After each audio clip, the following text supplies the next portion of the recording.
I have been involved with the dialogues for a number of years now, and I continue to do so because I think it's an important conversation to have. We as South Africans need to take more time to understand where our food comes from. I always chuckle as I realize that a lot of people still think their food comes from the fridge. They have no understanding as to the entire value chain of food, particularly from farm all the way to food waste.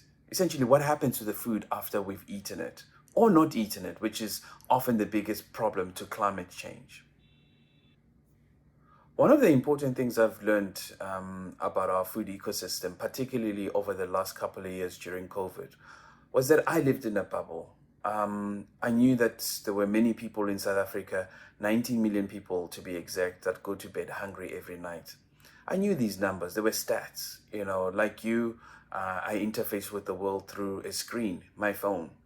But COVID forced me to go out into communities like Deep Sluit, Soweto, Alex, and I quickly saw that people were hungry.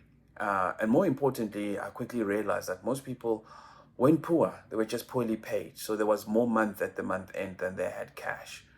That made me realize that maybe our food ecosystem was designed and was relevant perhaps for 50 or 60 years ago. But things have changed, drastically changed. Add that to the war in Ukraine, you quickly saw that a lot of people were struggling to make ends meet.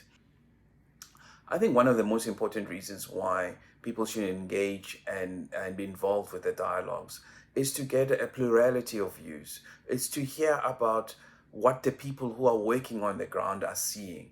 And because, as is often said, things are usually gradual until they are sudden.